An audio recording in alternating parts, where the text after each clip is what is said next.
Nós vamos estudar aqui os mandamentos de Deus e vamos fazer isso além da superfície dos mandamentos. O que eu posso chamar de superfície? Superfície são os mandamentos da maneira como eles estão registrados na Bíblia. Ali é a letra da lei, e eu como advogado sei muito bem o que é a letra da lei. Mas há muita coisa por trás dos mandamentos. Existem princípios eternos embasando cada um desses mandamentos. E é isso que nós vamos estudar a cada quarta-feira. Ver que o mandamento ele tem uma razão de ser, ele tem um sentido, tem algo muito sério por trás de cada mandamento. E é isso que nós vamos buscar aqui. E eu queria começar fazendo uma pergunta para vocês. Imagine que eu distribuísse aqui para cada um de vocês uma folha de papel em branco, para cada um de vocês, e pedisse a vocês que fizessem um desenho do rosto do mundo, a face do mundo, como você vê. Como é que você desenharia no papel esse rosto? Seria um rosto sorridente? Seria um rosto temeroso, apavorado? Como você desenharia a face do mundo hoje? Como você vê? Eu vou ajudar. Há pouco tempo eu ouvi um relato, essas pessoas que moram em casas muito simples e as paredes são de madeira e você consegue ouvir o que está acontecendo na casa do vizinho. E o relato é de uma família que estava em casa assistindo televisão, ali em paz, e eu ouvia através da parede, na casa ao lado, um casal aos berros, aos gritos, e eles não conseguiam entender muito bem porque o casal estava gritando, só que o marido gritava muito alto, e berrava com a esposa, e dizia que ele ia ensiná-la a respeitá-lo, e de repente ouvia-se barulho, pancada, e uma criança gritando. E a criança gritava desesperadamente: papai, papai, não machuque a mamãe, por favor. Não bata na mamãe, papai. Não machuque a mamãe, por favor. Como você se sentiria se você estivesse ao lado ouvindo isso? Uma criança desesperada e ouvindo os barulhos de um homem espancando a sua esposa. Pergunto, não sei se alguém aqui passou alguma experiência assim recentemente, ou se alguém teve alguma arma apontada para a cabeça. Talvez você esteja ouvindo isso aqui esta noite, numa circunstância de paz, de tranquilidade. Mas como você desenharia a face do mundo? Como você vê o mundo? Você desenharia alguém sorrindo ou você desenharia um rosto apavorado? Como está o mundo que nós estamos vivendo? Como você vê a face do mundo? E aí, eu quero conduzir o nosso raciocínio para nós pensarmos um pouco, e eu anotei aqui, e vou ler para vocês, alguns dados, algumas informações que talvez vocês não tenham, sobre as condições atuais da vida da humanidade. Esse mundo aqui que nós estamos vivendo. Vocês querem verem alguns dados interessantes aqui, no aspecto negativo? Segundo a Organização Mundial da Saúde, aproximadamente 5 milhões de crianças morrem de fome todo ano. Pensa, 5 milhões de crianças morrendo de fome. Isso dá, fizemos um cálculo aqui, aproximadamente 13.700 crianças por dia morrendo de fome, nesse mundo que nós estamos vivendo aqui. Quer ver um outro dado? Aproximadamente 20 milhões de pessoas estão vivendo refugiadas, fugindo, seja das autoridades, seja do marido, seja da esposa, seja por questões de perseguição política, por questões de perseguição religiosa, seja lá, as autoridades têm aproximadamente, hoje no mundo, 20 milhões de pessoas refugiadas, vivendo apavoradas, fugindo de alguma coisa. Quer ver um outro número? Esse mais assustador. Aproximadamente 100 milhões de crianças dormem nas ruas, nas grandes cidades do mundo. 100 milhões de crianças. Praticamente um pouco mais da metade da população do Brasil. De crianças dormindo na rua, sem lar. Esses dados não querem dizer nada para vocês? Será que isso não é razão de uma investigação, da gente parar para pensar? Até algum tempo atrás, essas tragédias eram apenas números de estatística. Isso, 5 milhões aqui, fome. Violência, assalto, aborto, violência contra a mulher, eram estatística. Agora no nosso mundo, é raro alguém que não tenha contato direto na família, ou não conheça alguém muito próximo que tenha sido vítima de violência. Pensa aí. Quando se falava em drogas, há décadas atrás, era uma coisa tão distante para nós, né?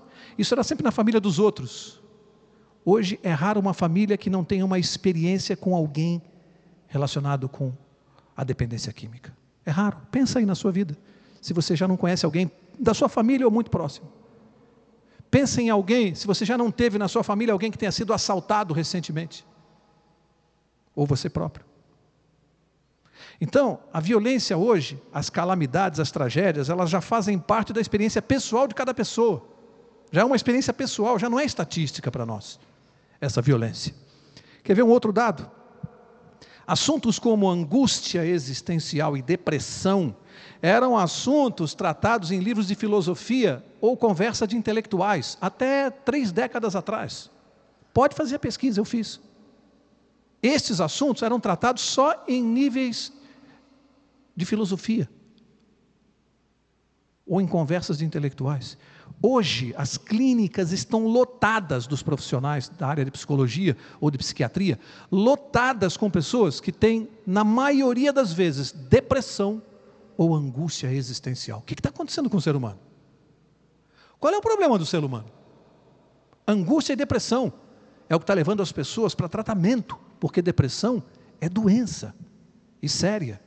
Então eu vou reformular a pergunta, pensa aí você outra vez, como é que você desenharia a face do mundo? Sorridente? Alegre? Ou apavorada? Como está o nosso mundo hoje? A questão é, e aqui é que a questão é interessante, é o seguinte, é que a ciência está se desenvolvendo de uma maneira galopante, numa velocidade impressionante, como nunca, nos tempos que nós estamos vivendo hoje, a ciência se desenvolve numa velocidade como nunca aconteceu nos séculos anteriores. E havia para o homem uma esperança que o desenvolvimento científico, o aumento do conhecimento, solucionasse esses problemas. Que com o avanço da ciência, o homem pudesse responder às suas principais ansiedades. E resolver o problema da miséria, da fome, do abandono, da violência. E o que acontece é que essas calamidades estão proliferando e a ciência não pode resolver. Sabem por quê? Porque nunca foi função da ciência fazer isso. Nunca, não atribua à ciência uma função que ela não tem. Se você perguntar à ciência como é que se faz para tirar uma foto lá da Lua e emitir agora, imediatamente aqui para a Terra, a ciência responde e vai fazer isso. Se você perguntar como é que se organiza o genoma humano, a ciência vai te responder. Se você perguntar como é que as endorfinas destroem as células do cérebro, a ciência vai responder.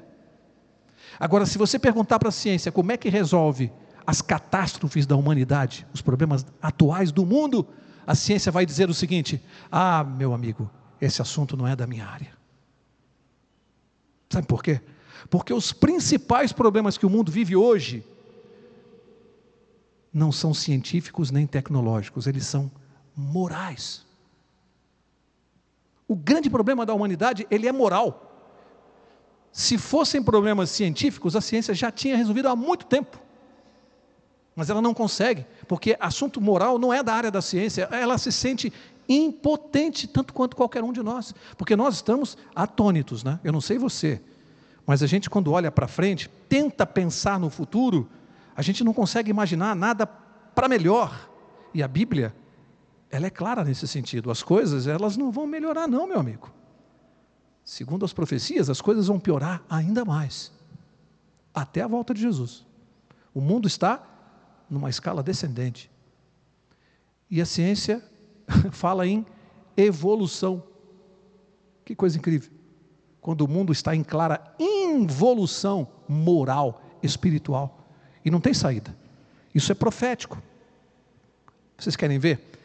A fome, ela não existe, dessa quantidade imensa de crianças que eu falei aqui, ela não existe por causa de escassez de alimento. Não é esse o problema do mundo. Não falta alimento. Para alimentar toda a população da Terra, não falta. O que existe é má distribuição de renda. O que existe é opressão dos pobres.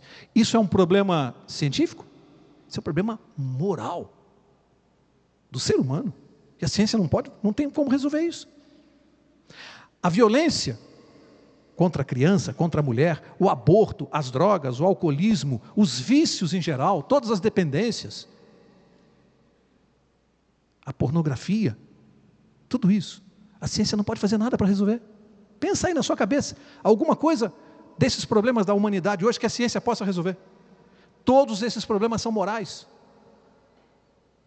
Portanto, não adianta o homem intelectual buscar solução intelectual, solução na ciência, não vai encontrar, não vai resolver. Eu disse há pouco e vou repetir, a ciência está tão atônita quanto nós, frustrada. Ela não pode fazer nada, ela não tem meios para resolver isso. E é lamentável como o ser humano, grande parte da população da Terra, ela reluta em aceitar isso, porque para grande parte da humanidade é humilhante ter que admitir isso. Especialmente para os pensadores, para os intelectuais. Eles não podem admitir, porque o princípio fundamental do racionalismo, o centro do pensamento racionalista é o seguinte, é a autossuficiência, é o homem não depender de mais nada para resolver os seus problemas. Os problemas têm que ser resolvidos pelo próprio homem, pelo domínio da sua mente, pela autoajuda.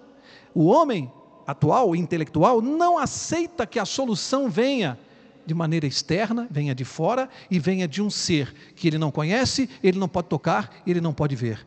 Deus. O intelectual não aceita isso. Como pedir ajuda a um ser que ele não vê? Como depender de alguém que ele não toca? Como admitir que os problemas que ele tem não têm solução humana e a solução depende de alguém, de outra pessoa? Como admitir isso para o homem? Isso é humilhante para o homem moderno, para essa geração pós-moderna. E aí, eu quero que você abra comigo, vamos ver como é que a Bíblia nos posiciona a respeito disso. Vá comigo até 2 Timóteo, capítulo 3, veja o que a Bíblia disse há tantos anos atrás, tantos séculos, está lá para quem quiser ler. 2 Timóteo capítulo 3, aqui tem uma radiografia da humanidade. Isso que a gente está descrevendo aqui, a Bíblia já tinha contado isso para nós, não é nenhum segredo para o leitor atento da Bíblia. 2 Timóteo 3, verso 1 diz assim: sabe, porém, isto, nos últimos dias, quando? Nos últimos, essa profecia para quando é? É para agora, é para nós. Portanto, é uma fotografia tirada há 2000 anos para nós. Falou para nós, nos últimos dias, sobrevirão tempos, o que diz aqui? Você está sentindo os tempos difíceis? Está fácil viver nesse mundo? A Bíblia acertou ou errou? Acertou, diz que nos últimos dias os tempos seriam difíceis. E aqui ela bate um retrato do homem. Ela diz assim, pois os homens serão amantes de si mesmos. O que é amante de si mesmo? Egoísta, gananciosos, presunçosos, soberbos, blasfemos, desobedientes a pais e mães. Você tem visto isso? Desobediência a pai e mãe.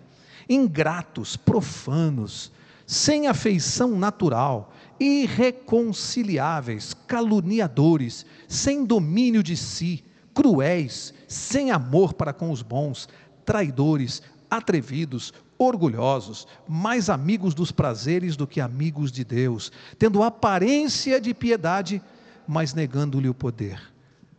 Triste retrato do ser humano, batido, fotografia espiritual batida há 2000 anos atrás. A Bíblia disse, vai ser assim.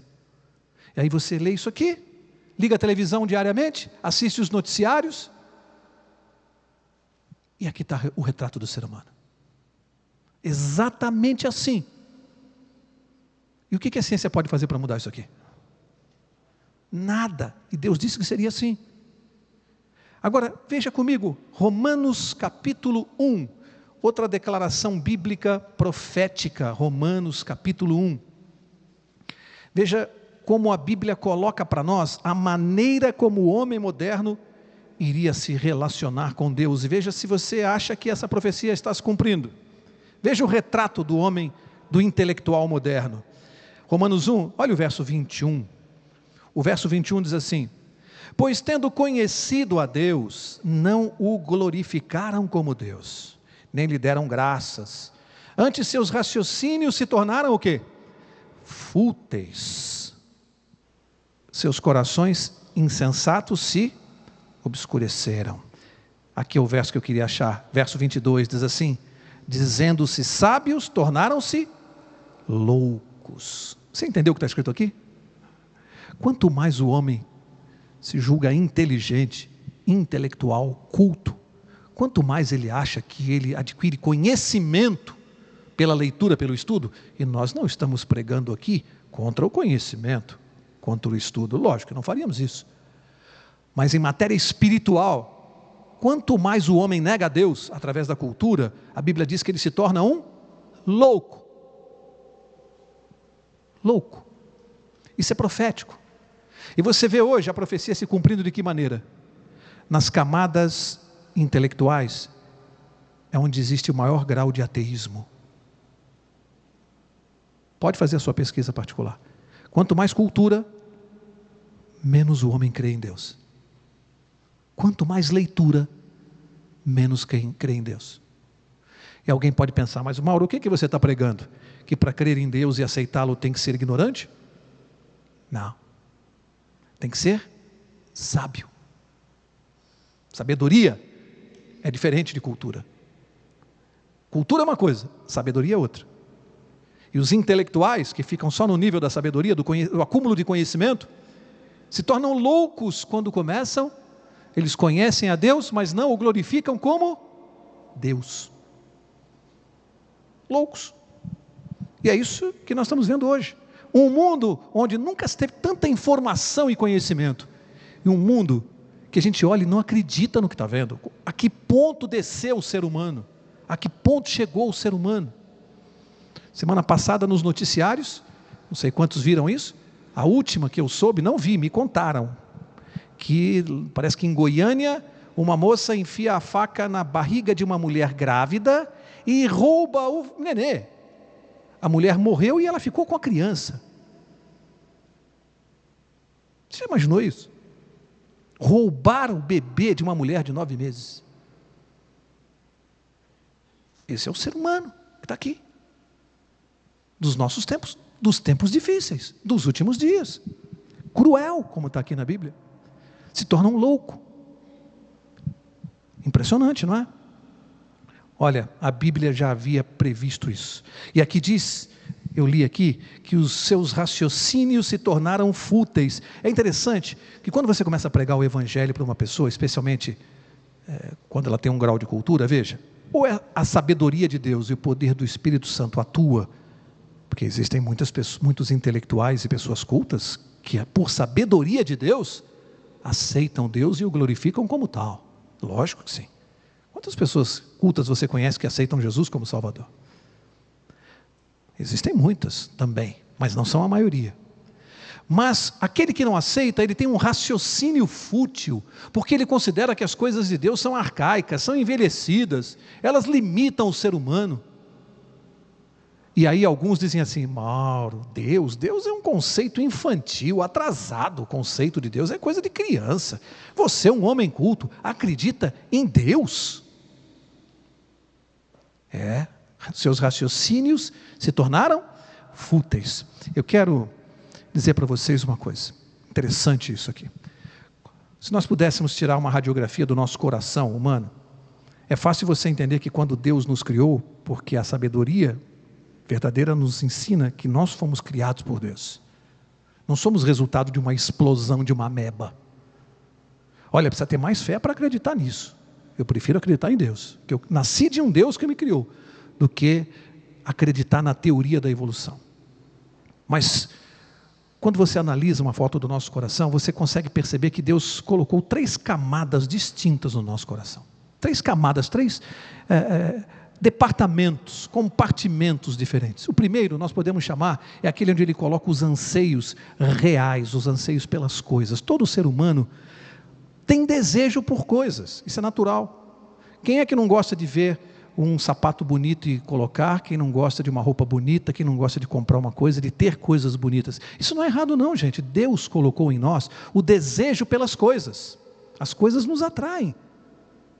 E assim, um carro, um apartamento, enfim, nós temos desejos por coisas.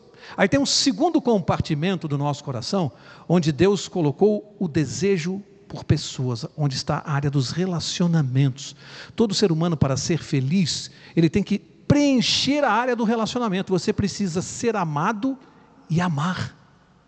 Ser humano que não ama e não é amado é infeliz. E por que não dá para viver sem isso? Porque Deus colocou isso dentro de nós, na nossa natureza. Foi Deus que colocou. A necessidade pelo relacionamento humano.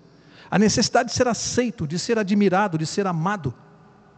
Por isso que pessoas que não têm isso, têm uma autoestima baixa. Se trabalha esse compartimento da pessoa, que foi Deus quem fez. Mas há um terceiro compartimento. Primeiro, necessidades e desejos reais pelas coisas. Depois, necessidades e desejos pessoais, relação com pessoas. Mas o terceiro compartimento, que eu vou chamar de anseios vitais, é um compartimento que Deus fez, e com a sua sabedoria, ali, o dinheiro não preenche, não preenche aquele compartimento.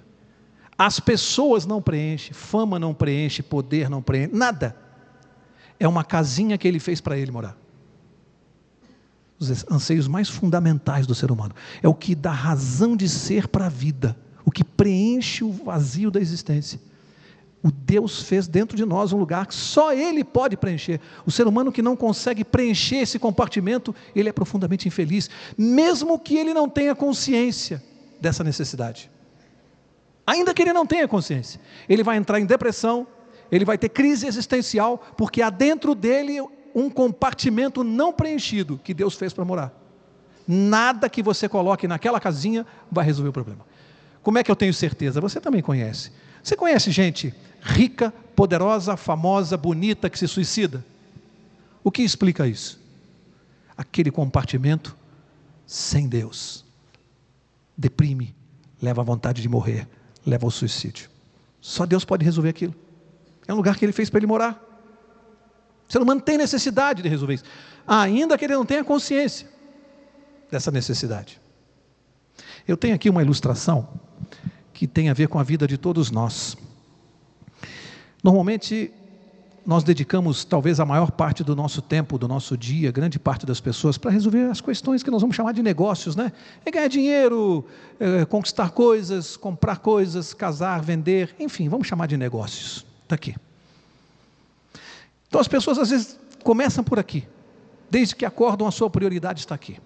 Bom, sobrou algum tempinho, aí ele vai resolver uma outra parte importante na vida dele, que é a família.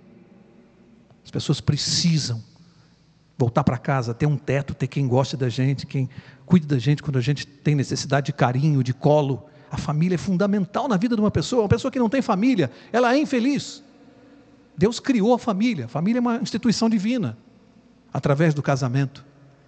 E aí, o tempo que sobra, então essa pessoa dedica à família. Aí, se sobrar algum tempinho, aí alguns se preocupam com a vida espiritual e com Deus. Não são todos, mas alguns, aí vem e fala assim, bom, agora eu preciso colocar Deus na minha vida. Aí ele vai, quando ele coloca Deus na vida dele, desmoronou, sabe por quê? Porque o alicerce está errado, começou pelo lado errado. O que Deus quer ensinar para nós é que assim, na vida de todos nós, eu tenho que começar preenchendo esse lado aqui da minha vida. Deus, o tempo de qualidade que eu tenho que reservar para Deus diariamente, para um relacionamento com Ele. Esse tem que ser o alicerce, através dos princípios morais que vão nortear a minha vida. Tudo que eu for fazer, seja a área de negócios, seja na família, eu tenho que ter um alicerce, uma base de valores e princípios. Um alicerce, você constrói um prédio pelo alicerce, ou você começa construindo o térreo. O edifício só fica em pé, só para em pé se você construir o alicerce. A pessoa que não tem esse alicerce na vida, ela não tem nada. Quando você tem esse alicerce, aí depois você vai cuidar de outra coisa que tem muito valor para nós, que é a nossa família. E também você tem que cuidar dos negócios. E aí você vê uma vida equilibrada que não desmorona. É simples. Quando você olha para a vida de um cristão autêntico, você vai ver a vida dele assim, organizada, em pé.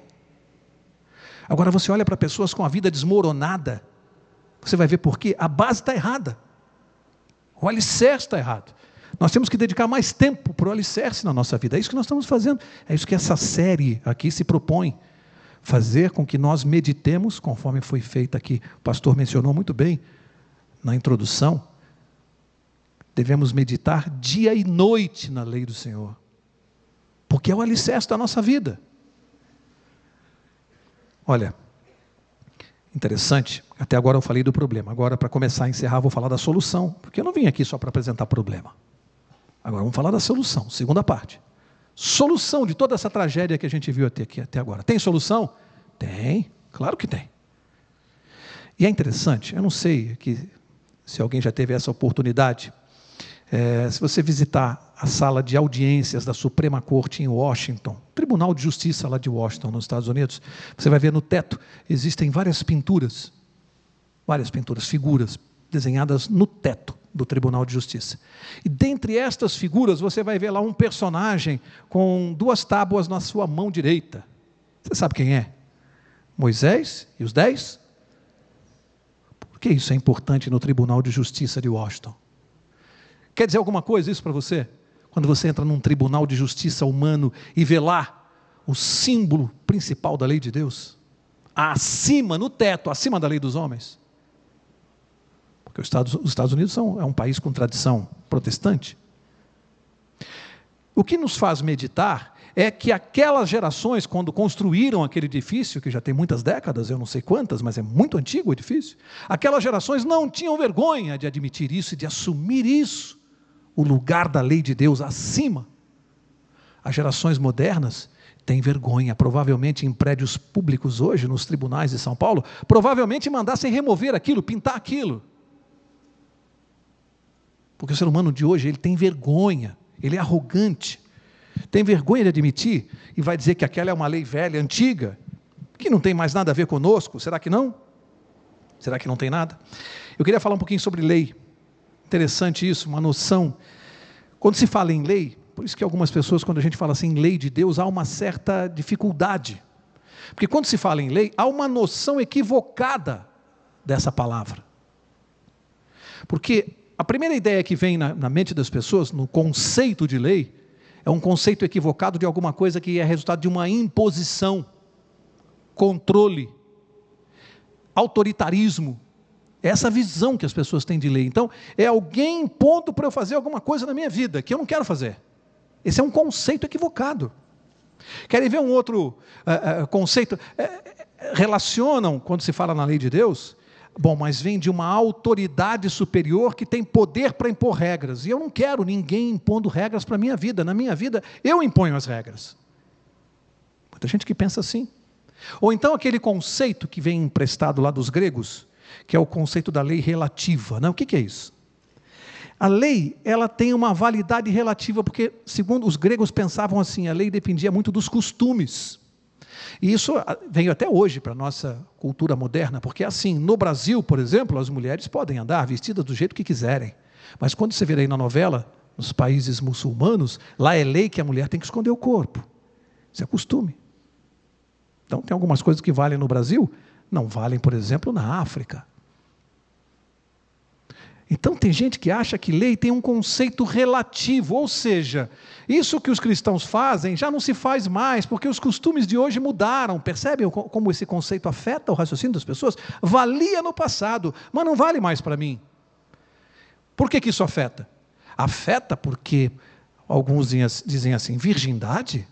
Ah, isso aí era coisa lá, naquele tempo lá de trás. Hoje em dia não existe mais isso, Mauro. Virgindade hoje para os jovens? Não. Antes de casar, o jovem tem que fazer o test drive. Costumes mudaram. Isso é coisa antiga. Esse conceito vem emprestado dos gregos. A relatividade da lei, atrelada a costumes. E o que acontece? E o que isso nos afeta?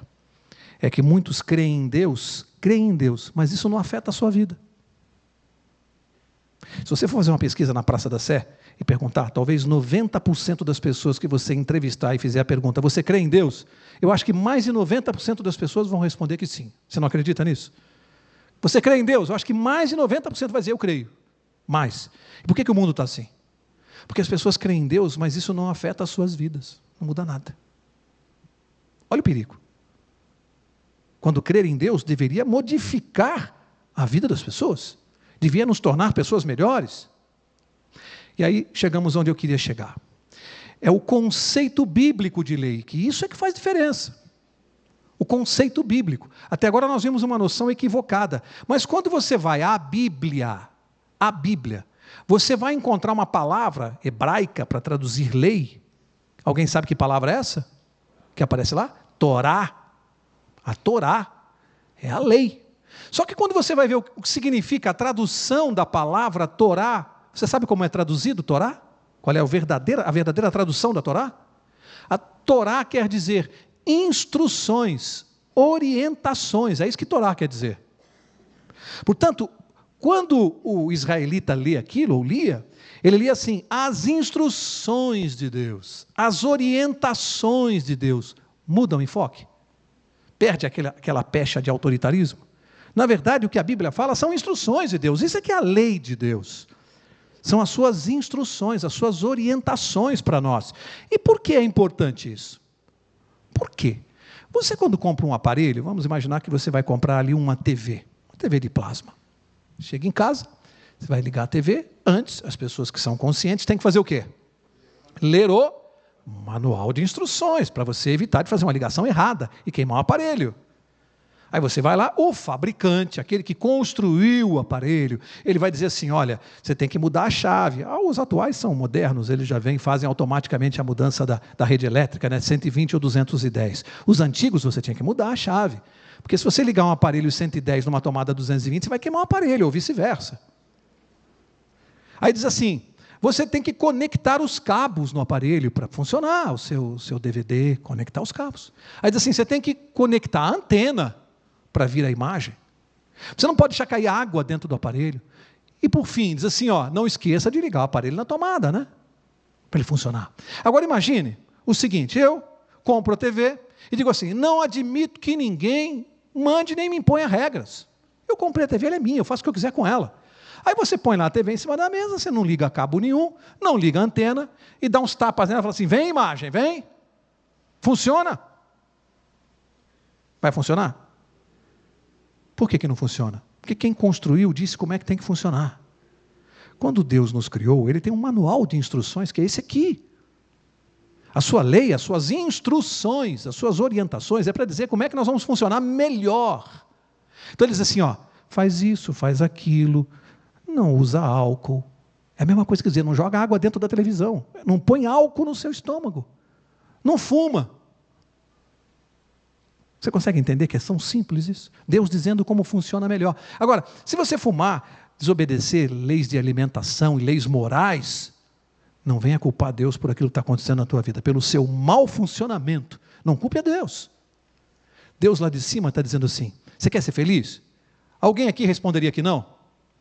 Se Deus perguntar, quer ser feliz? O que a gente responde? Quero. Ele vai dizer assim, então siga as instruções. Lê o manual. Quer ser feliz? Siga as instruções. O que nós vamos fazer toda quarta-feira? Ler o manual. Seguir as instruções para sermos mais felizes. Dá tempo ainda? Se alguém está infeliz hoje, dá tempo ainda de ser feliz? Dá tempo, o manual vai resolver.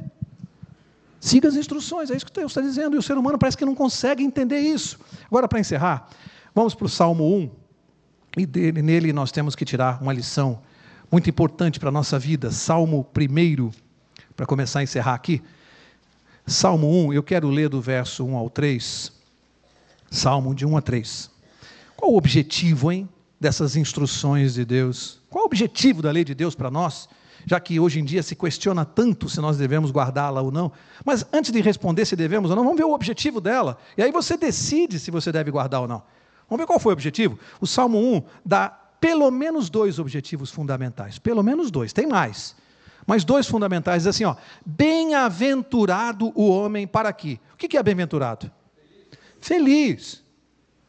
A Bíblia está dizendo assim, feliz o homem, isso me interessa, isso aqui me interessa, feliz, vamos ver o que eu preciso fazer. Feliz o homem que não anda segundo o conselho dos ímpios, nem se detém no caminho dos pecadores, nem se assenta na roda dos escarnecedores. Antes tem o seu prazer no quê? na lei do Senhor, e na sua lei medita de dia e de noite. Será como a árvore plantada junto a ribeiros de águas, a qual dá o seu fruto na estação própria, e cujas folhas não caem. Tudo o que fizer, o que diz aí? Prosperará, ou será bem sucedido, algumas traduções. Então nós temos aqui dois objetivos principais para se guardar a lei de Deus, para seguir as instruções. Primeiro, ser mais feliz. Isso é uma promessa de Deus. Ele diz que se você guardar a lei dele e meditar nela, todos os dias da sua vida, você será mais feliz. Dá para duvidar de Deus? E segundo, ele diz que aquele que guarda a sua lei é bem sucedido. Essa ilustração que eu fiz aqui é bíblica ou não? Para ser bem sucedido, o que eu preciso fazer primeiro? Deus, observar as suas instruções, guardar a sua lei, ter um relacionamento com Ele. É uma promessa. Você quer ser feliz? Você quer ser bem sucedido no casamento, nos negócios, nos relacionamentos, com os filhos, com a esposa, com o marido? Você quer ser mais feliz? Você quer ser bem sucedido naquilo que você faz? Guarde a lei de Deus. Siga as instruções. E aqui, eu ouvi há pouco tempo uma história aqui muito interessante. Uma pessoa contava que ele estava caminhando próximo a uma estrada e fazendo o seu Cooper, e de repente ele viu um carro parar, abrir a porta e jogar um cachorrinho para fora. Um cachorrinho. Soltou ali, o carro foi embora. Acho que quiseram se desfazer do cachorro, tem gente que faz isso, e soltou o cachorro ali. E ele foi andando, o cachorro já viu, né? Eu queria companhia, ele andando, o cachorrinho fez ele de amigo. O cachorro é impressionante, ele se afeiçoa. E ele começou a andar metros e metros, aquele cachorrinho junto com ele. Cada vez que ele parava na frente assim de uma entrada, da porta de uma chácara, o cachorro ia ali, cheirava, fuçava e vinha atrás dele. E ele caminhando. Lá pelas tantas, no sentido contrário, vinham vindo umas moças. E ele vindo o cachorrinho do lado, daqui a pouco as moças passaram, o cachorrinho atrás das moças. Largaram ele e foram atrás delas. Não sei por que o cachorrinho preferiu as moças, mas foi atrás delas. E ele olhou para trás e pensou, cachorrinho vulnerável esse, né? Foi atrás das moças. E ele continuou caminhando. Daqui a pouco vinha uma outra pessoa, ela via o cachorrinho correndo atrás da outra pessoa. E ele ia para lá e para cá, atrás das pessoas. E parava. E aí passou na frente de um portão de uma chácara. Tinha lá um portão grande e uns cachorros grandes trancados ali pelo portão. Latindo, e tinha a cerca ali. E o cachorrinho ficou do lado de cá, e os outros latindo de lá e trancados pela cerca, e o cachorrinho ia. Ia lá para frente, para trás. Daqui a pouco o cachorrinho voltou com uma outra pessoa que passou, e foi. Lá pelas tantas ele ouviu uma freada forte, barulho, o carro freou, e quando ele olhou, o cidadão não tinha visto direito e atropelou e matou o cachorrinho. Que lição nós tiramos disso? A lição é que os outros cachorros estavam presos atrás de uma cerca, mas seguros, protegidos. Aquela cerca não é desamor do dono, não é para o cachorro ser infeliz, é um ato de amor. O outro foi solto, foi deixado em liberdade, a seu bel prazer, para ir para onde ele queria, e acabou encontrando a morte. As cercas de Deus, as cercas que Deus coloca para nós através dos seus mandamentos, são um ato de amor. Quando Deus diz assim, até aqui você vai, não passa dali.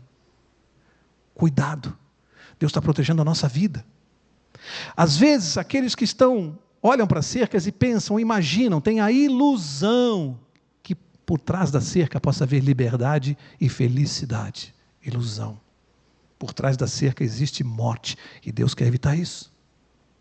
Aparentemente, quem está vivendo ali, com uma limitação, é um ato de amor que preserva a vida.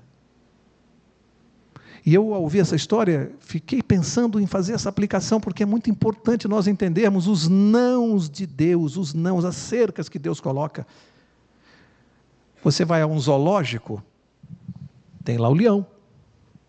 Normalmente, em todo zoológico, tem uma placa grande lá, né? Não coloque a mão na jaula do leão. Sempre tem aviso. Agora, imagina, eu chego lá, vejo aquela placa e falo assim, mas o dono desse zoológico aqui é um cara prepotente, hein? Autoritário. Não pode fazer nada. Não pode colocar a mão na jaula do leão, do tigre, não pode colocar a mão em lugar nenhum, não posso fazer nada aqui. Mas aquele não é um ato de amor, sim ou não? É um aviso para o seu bem, para o meu bem. Deus quer, o administrador, o gerente do zoológico, na verdade, o que ele quer é que a gente não perca a mão. Os nãos da lei de Deus são atos de amor. Mas nós não podemos ficar focados só nos nãos, digamos assim, entre aspas, esse é o aspecto negativo dos mandamentos, né? Os nãos. Mas e os aspectos positivos? E os princípios que estão por trás? Por que eu não posso fazer aquilo que Deus está recomendando? Porque há outros princípios que eu devo praticar e respeitar. Exemplo, quando Deus diz, não terás outros deuses diante de mim. Qual é o princípio por trás desse mandamento? É o princípio da lealdade. É por isso que eu não vou cultuar outro Deus. Quando Deus me diz, não faça imagens, não cultue imagens, não adore imagens. Qual é o princípio? Adoração. Não usar o nome de Deus em vão. Qual é o princípio por trás? Reverência. Lembra-te do dia do sábado para o santificar. Qual é o princípio? Santificação. Honrar pai e mãe. Qual é o princípio? Respeito à autoridade. Não matar. Respeito à vida. Não adulterar. Qual o princípio? Fidelidade. Não mentir. Qual o princípio? Não roubar. Qual o princípio? Honestidade, não mentir. Veracidade e não cobiçar. Qual o princípio? Contentamento. Esse é o aspecto positivo. É aquilo que eu tenho que fazer, o que eu tenho que respeitar. Nós vamos dissecar isso melhor ao longo dos estudos. Vamos trabalhar melhor isso, para mostrar que esses nãos são atos de amor da parte de Deus. Mas parece que o mundo não está muito preocupado com questões morais, não. O homem, ele pega os mandamentos, especialmente o mundo evangélico moderno. É assim, faz uma adaptação. Eu brinco, às vezes, com alguns amigos evangélicos, e a gente tem amigos e pessoas sinceras em todas as religiões, em todas, tem gente sincera, tem gente da melhor, tem cristão de primeira linha em todas as religiões, tem gente salva em todas as religiões, gente que vai se salvar porque é sincera. Deus cobra aquilo que você conhece, que você sabe. Mas eu tenho amigos que é interessante, a gente vai lá, mostra na Bíblia, e a pessoa, ela escolhe. Eu brinquei outro dia com um amigo, eu disse assim, a sua Bíblia deve ser fininha, né? Ele falou, por quê? Porque tudo que você não concorda, acho que você arranca a página. Você só deixa a página do que você concorda, do que se adapta à sua vontade, às suas necessidades, aos seus desejos. Quando é contrário ao que você gosta, você deve arrancar a página. É o único jeito de conviver com a Bíblia. Então o homem gosta de adaptar a lei de Deus à sua vontade. Olha, isso aqui eu gosto, então isso aqui eu vou fazer. Aquilo eu não gosto. Não, então aquilo eu não vou fazer, não. Não gosto. Aquilo lá não... é velho, é do passado. E assim o homem fica brincando com Deus. Hoje existe um amuleto chamado Deus. Serve para as emergências, né? Um amuleto, Deus. Então eu vou levando a minha vida, está tudo... De repente, quando acontece aquilo aqui, despencou. Oh, Senhor, Deus. Aí eu vou para o amuleto. Emergência, problema. Resolvido o problema. Puxa, eu estou feliz, né? Aí eu vivo como se não existisse Deus. Volto para a minha vida. O amuleto está ali. Se eu precisar de novo, eu vou para ele. É um amuleto. Para emergência. Se houver necessidade, eu recorro a ele. Se não é, eu sei tocar muito bem a minha vida sozinho. Cristianismo secularizado. Sabe qual é a diferença entre o pagão e o cristão secularizado? Sabe qual é? O pagão e o cristão. É que o cristão secularizado, ele frequenta a igreja, às vezes. Então ele vai lá, mas ele vai com aquela ideia do consumidor, mentalidade de consumidor. Então ele senta lá, e ele vem para ouvir o sermão e talvez até criticar, se ele gostar. Se ele gostar, ele elogia, se não gostar, ele critica. Consumidor. Então como ele paga a oferta, entre aspas, pagar, ele se sente no direito de cobrar, ele quer um bom serviço, uma boa prestação de serviço. Estou pagando. Então ele critica. Então é aquele que sai falando mal do pastor, do sermão, vou mudar de igreja, aquela igreja não presta um bom serviço, eu quero um sermão, eu quero show, quero uma banda legal, quero uma igreja, estou pagando. E aí os líderes espirituais o que fazem? Precisam preparar um bom show, precisa preencher a expectativa da plateia, vamos dar o que o povo está pedindo. Porque é consumidor, é mentalidade de consumidor, isso é cristianismo secularizado. Cristão consumidor, ele vem à igreja para analisar e para criticar, ele não vem para adorar, ele não vem para buscar perdão de pecados, ele não vem buscar mudança de vida, ele não vem buscar mudança de caráter, não, isso ele não está interessado, ele quer o auê. Isso é coisa séria, gente. Aquele cristianismo secularizado vende uma graça barata, né? Aquele Cristo que aceita tudo, tudo. Aceita inclusive o cristão que não se arrepende e não remove o pecado da sua vida. Não, vem, fica assim do mesmo. Você é assim, fica do mesmo jeito, não precisa mudar não. Graça barata. É um Jesus que aceita tudo. Não existe pecado para o cristianismo secularizado. Essa palavra não existe. Essa palavra é pecado, não. Isso é uma coisa antiga. Existe escolha pessoal. Eu fiz uma escolha pessoal por esse caminho, essas tendências que eu tenho, essas opções. E aí você vai para a área sexual, vai para o que você quiser. São escolhas pessoais. Não é pecado, são escolhas. Vamos encerrar? Êxodo capítulo 20, para encerrar aqui. Encerrar e deixando o link para a próxima semana, porque nós vamos partir daqui. Êxodo capítulo 20, evidentemente, primeiro mandamento, verso 1, daqui que nós vamos seguir. Então, vamos seguir Êxodo capítulo 20, vamos terminar onde nós vamos seguir a semana que vem. Vou deixar aqui um gostinho para a gente estudar. Êxodo 20, eu quero ler com vocês só o verso 1 e 2. Só 1 e 2. Êxodo 20, verso 1 diz assim: Então falou Deus todas estas palavras: Eu sou o Senhor teu Deus, que te tirei da terra do Egito, da casa da servidão. Para aqui. Você percebe que o primeiro mandamento, ele começa no verso 3. E é interessante porque algumas pessoas dizem assim: os adventistas pregam que você, para se salvar, precisa guardar a lei. Alguém aqui já ouviu alguma vez, aqui da frente, alguém pregar isso? Então vou pedir um favor a vocês, visitas, especialmente os queridos irmãos de outras denominações. O dia que você ouvir isso, diga assim: olha, eu fui lá na igreja adventista, mas eu não ouvi isso não, defenda a gente. Porque nós nunca pregamos isso. Nunca dissemos que para se salvar precisa guardar mandamento. A gente sempre prega aqui que quem salva é Jesus, é a fé em Cristo e ponto. Ninguém se salva por guardar mandamento. Mas o próprio mandamento ensina isso.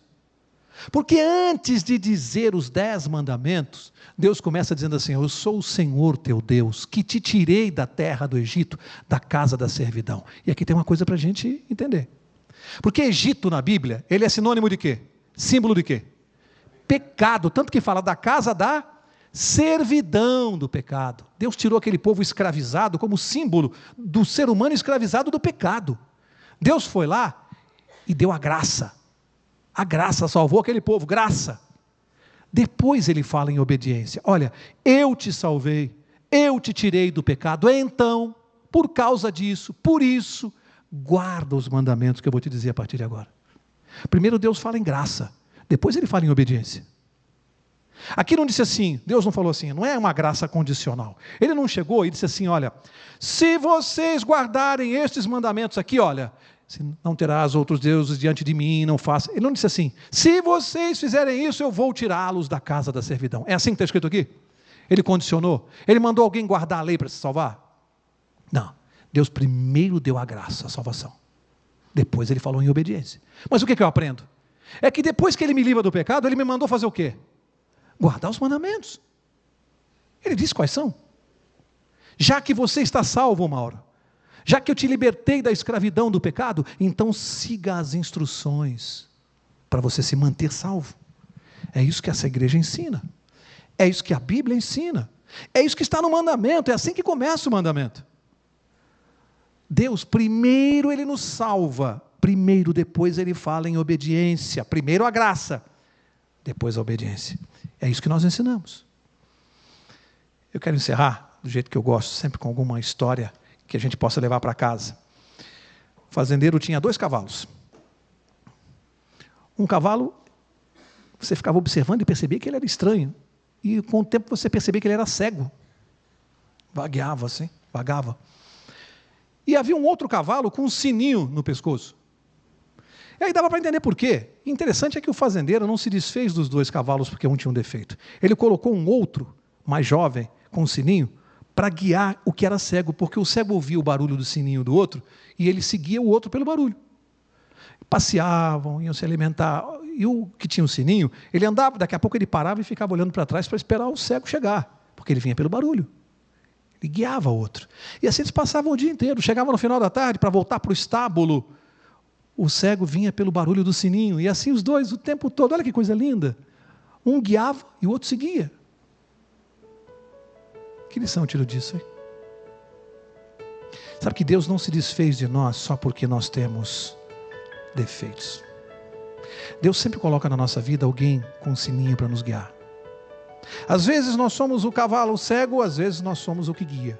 Depende das circunstâncias e do momento da vida. Eu quero dizer para vocês que o objetivo desta série que está começando hoje, o objetivo dela é que aqui nós sejamos o cavalo que guia, que mostra ao povo as instruções, o caminho, as placas de indicação. Você quer ir para o céu? Tenho certeza que sim, eu também. Siga as instruções, siga as placas. As placas estão aqui. Mas lembre-se, primeiro Deus nos salvou, nos tirou da terra do Egito, da casa da escravidão. Lembre-se disso, da servidão. Primeiro a graça. Mas uma vez salvos, nós temos que guardar essa lei. Temos que seguir as instruções. Na próxima quarta nós vamos seguir estudando o primeiro mandamento. Vamos ver o que nós podemos tirar dele para a nossa vida. Qual a importância desse mandamento, o primeiro deles. Na próxima quarta, na sequência.